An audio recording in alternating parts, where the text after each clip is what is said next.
Islam, Hotep, Salam Alaikum, Shalom Mishkael, peace to the gods, peace to the goddess.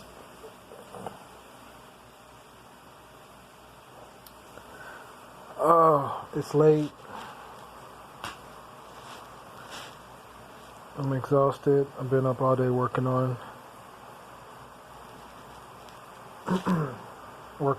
this battle. So we get a unlawful detainer today and an eviction notice. So this is when we have to defend our standing and do battle. So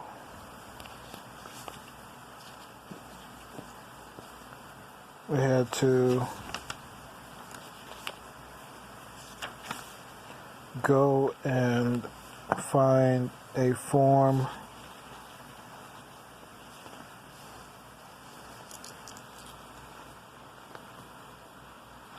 UD 105,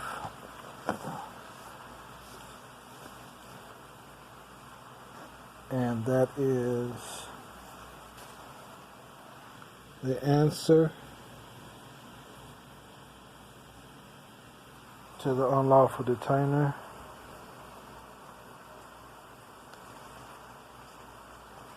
Fill that out.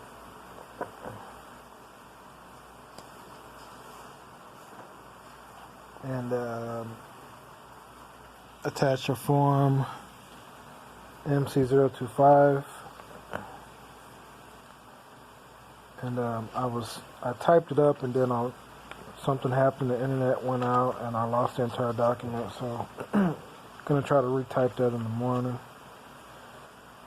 I'm kind of exhausted right now.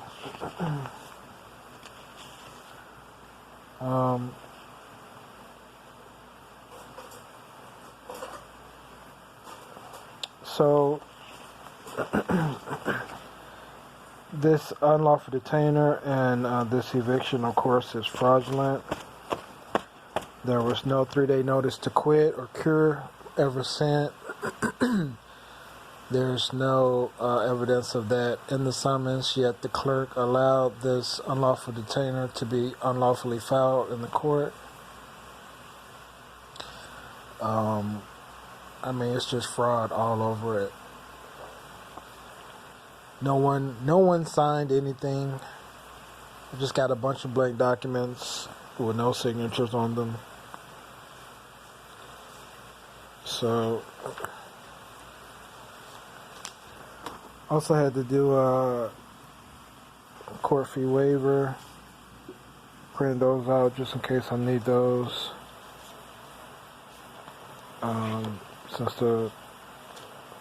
Since they want to play games now and try to injure us even further, since they could not answer to our conditional acceptance, to our contract counteroffer. This is going to be my order to show cause, temporary restraining order. I'm also going to complete that and send it as well.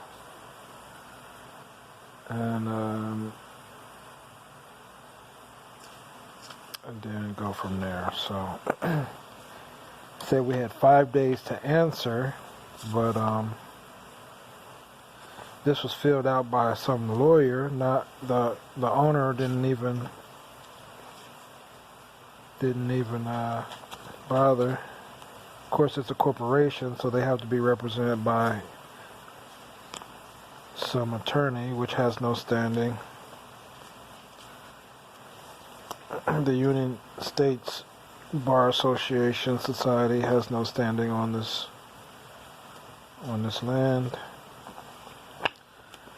So now we do battle, and we defend our contract that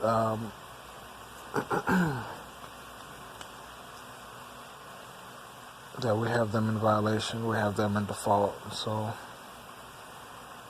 he tried to cut the hot water off. I filed a complaint. He cut the hot water back on. Now he's trying to file this fake eviction. He was hoping that I don't respond. I see what he tried to do. He's hoping that I don't respond in 5 days and he gets a default judgment, but of course that won't happen. So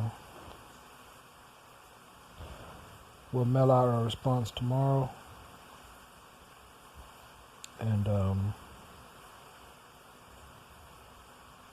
get that over there so that they can dismiss this, since the contract clearly says that only arbitration, the arbitrator that we choose can deal with this any further. So this guy's breaking a lot of federal laws, a lot of state laws.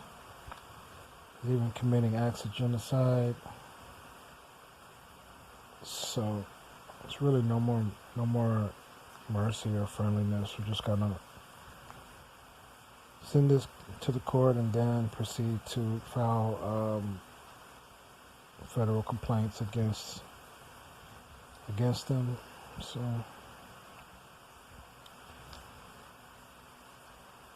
reclaiming your estate requires doing battle. Doing battle is in the court, procedurally, administratively, as you can see.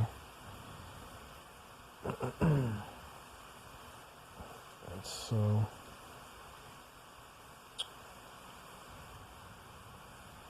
nothing really to worry about. The contract has to be enforced, so we'll get to that. But we've been waiting to see if how dishonorable he was going to try to be, and as you see, he claimed that we made an oral agreement on June 1st to pay him cash, so that's a lie, because the contract he's a default was May 16th. Of course, I have a YouTube video of him and I sitting down and he claiming not to understand the contract, but yet he said I can stay here as long as I want to, so I do have that on video. Well, I'm really tired, really exhausted. I just wanted to show you my sons, my daughters, my brothers, my sisters, the fullness of what entails all of this, and it requires being prepared to do battle. Stand on your square. So that's what we're showing. So we'll get this to the court and we'll see what happens. So Islam, peace and love, life forever.